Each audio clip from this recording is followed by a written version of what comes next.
When tourists picture the Everglades, they see massive alligators soaking up the hot South Florida sun, or anhinga birds perched on top of a branch, showing off their beautiful wings.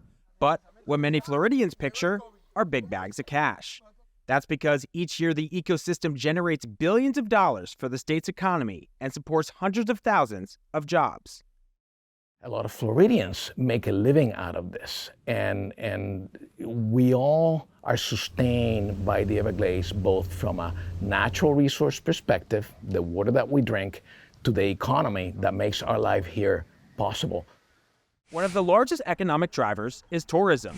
In 2021, Everglades National Park visitors spent over $150 million in communities that surround the park. Another sector of the economy that also relies on a healthy Everglades is the fishing industry. Each year, recreational fishing in the Everglades ecosystem generates an estimated $1.2 billion in economic output.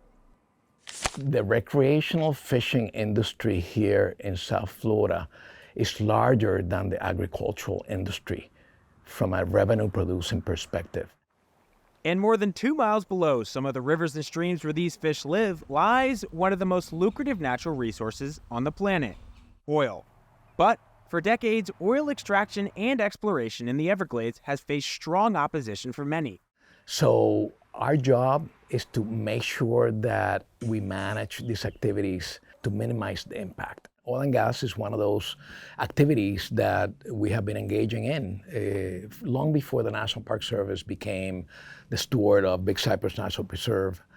And more than 80 years ago in 1941, the state of Florida supported and incentivized drilling for oil. The state passed the Oil Bonus Act, which promised to give $50,000 to the first company or individual who successfully drilled for oil in the state. They were offering a reward for the first company that managed to do any type of successful oil extraction. So that kind of like was the start of the oil industry in Collier County and the Big Cypress Swamp area. And just 2 years later, the Humboldt Oil Company became the first to discover oil here in Sunderland, Florida, a town just a few miles north of Big Cypress National Preserve. And the Sunderland field will become one of the most productive oil fields in the history of the state. During its peak in 1977, the field would produce close to 14,000 barrels of oil per day. And during its lifetime, almost 19 million before it was eventually abandoned by ExxonMobil.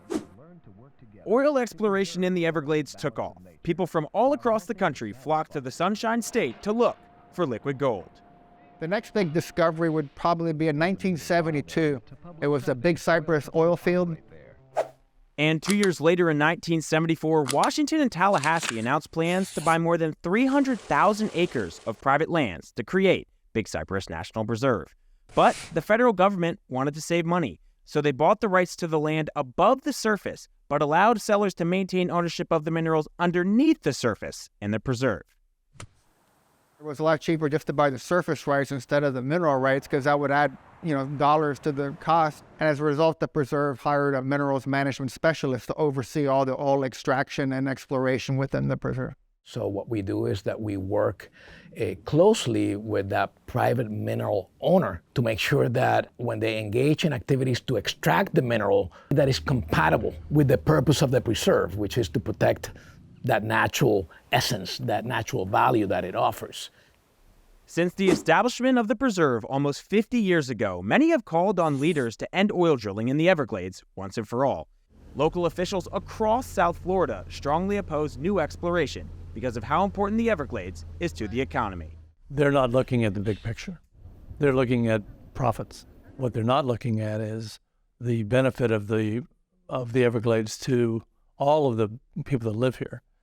It's just crazy to think that that such a risky proposition would take place in such environmentally sensitive area, which is so vital to South Florida.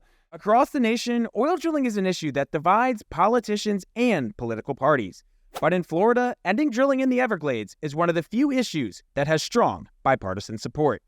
Yet oil drilling at two legacy fields still produced just over 150,000 barrels of oil in 2022. For UMTV, I'm Ember Giles.